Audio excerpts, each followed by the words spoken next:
Apple has officially introduced the all-new iPhone 16e, and it's a very interesting one. But first, we're going to talk about what it has, and then we're going to talk about why this iPhone just kind of doesn't make sense in 2025 standards. So to start off, it is the iPhone 14 design with an action button, as well as Apple Intelligence and a 6.1-inch display. Now, that action button allows you to use visual lookup, so if you have any iPhone 16, you'll have access to visual intelligence. You just won't have the camera control on the 16e. But if you want to access visual intelligence, all you have to do is press and hold the action button, and you'll be able to do this instead. So I would be very curious to see if that action button visual lookup is going to come to regular 16s, as well as maybe iPhone 15 Pros that support Apple Intelligence. Now, this iPhone is also a very big one for Apple because it supports the C1 chip, or the all-new modem chip. Now, this brand new modem chip is the chip inside the iPhone that allows it to connect to cell towers. But this is the first time that it's not made by Qualcomm and it's made by Apple. And Apple now has essentially full control over another part of the iPhone as they make it. They make the software, they make a lot of the pieces now, so they're now making even more, so they don't have to outsource it. So I will be curious to see how this modem chip holds up in the future, because this iPhone has the best battery life of any 6.1-inch iPhone that's currently sold right now, as it currently has a better battery life than the regular iPhone 16 that you can buy that's more expensive.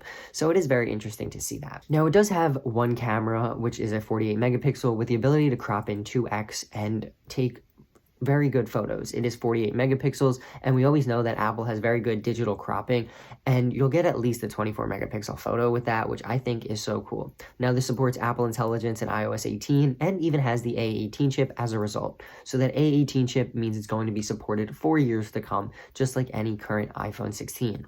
But this A18 chip has actually been downed a little further from the regular 16s, as it now has 4 GPU cores instead of 5, like the regular 16. It of course has ceramic shield and all of the typical Apple durability features.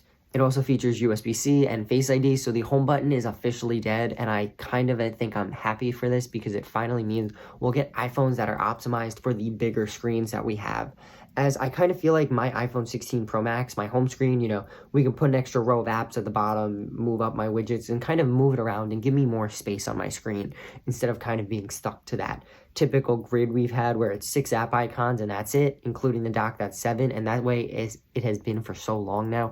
I think it's time, especially on a Pro Max device, you can give me more screen real estate, especially since we really don't have to worry about home button iPhones anymore, but they're still supported if you have an iPhone SE 2 or 3 that are currently out. They're going to be supported for a few more years to come, so you don't have to rush to upgrade just yet. Now, this iPhone, as I mentioned before, has Apple's C1 chip in it, but that also means it can have satellite connectivity. So it's going to be able to feature Starlink connectivity whenever that goes mainstream, but just if you're in an emergency situation and don't have cell signal, you'll be able to contact roadside, friends and family, update your location on Find My, and do so much just with your iPhone connecting directly to a satellite. And I recently used this on a trip I took, and it was just so nice and so cool to still be connected, but I was off of the grid. So I was able to text my friends and family and be like, hey, this is where I am. You can see all that.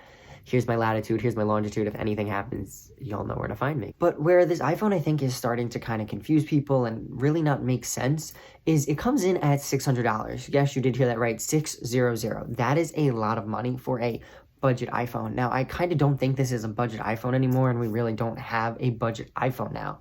We have an iPhone that's $600 all the way to $1,100 for the base storage. And if you need more storage, it just gets more expensive from there. So it's kind of interesting that we now have an iPhone from $600 to more. I personally would have liked to see this at $500, especially considering the fact that it does not have MagSafe. This is one of the things that I have been a MagSafe user since day one with my iPhone 12 back in 2020. And now 5 years later, I still use MagSafe every day. I'm actually, I'm my Apple Clear case with the white ring on it, although the white titanium does make it hard to see. But I absolutely love MagSafe, and I'm all here for it in the future. And I'm pretty sure it's not going to go away in the future due to Qi 2. But considering that this $600 iPhone just doesn't have MagSafe is very interesting to me, and it only supports 7.5 watts Qi charging. So I understand we wanted to cut costs, but why not give it MagSafe when that's such a flagship feature on all your iPhones?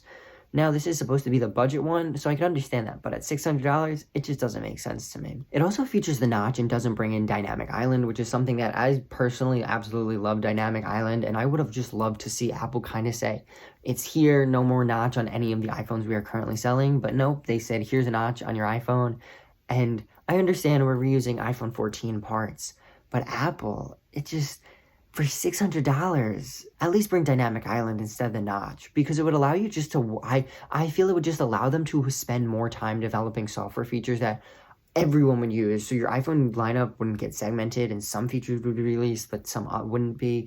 It's just very confusing. Now, the iPhone 16e does not feature the ultra-wideband chip or even the second one, or even the second generation one. So there's no precision finding. You can't use your Apple Watch Series 9 or later, or Ultra 2 or later, to precisely find your iPhone or vice versa. It doesn't work like that. There's no way to track your AirTags down to the pinpoint.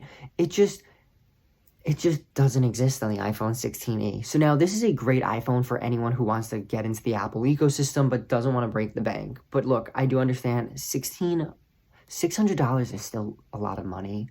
But also, considering how much good you're getting, I wouldn't necessarily shy away from it. I do think it is a very interesting phone and a very interesting spot, but personally, I just don't know that for that price point, kind of giving up these features, as I mentioned, of Dynamic Island, which isn't a big one, although that's just a personal complaint. No MagSafe, that's a big one for me. I feel like anyone who hasn't had an iPhone in the past few years knows what MagSafe is. But then also no ultra-wideband chip and being able to precisely find your items. You know, Apple, you've been selling AirTags now for almost 5 years. Wouldn't you want your iPhone 16e users to be able to find it, even if it's the first generation ultra-wideband chip? But at $600, they gotta make cuts. But you think it would be almost $500 for the compromises they're making. But let me know what your thoughts are on this, because it's a very interesting one, and I'm curious to see what you guys have to say. And while you're down there, if you want to hit like and subscribe, I'd appreciate that as well. And I want you to remember that today's a good day to make a great day, and I'll talk to you in the next one. Peace.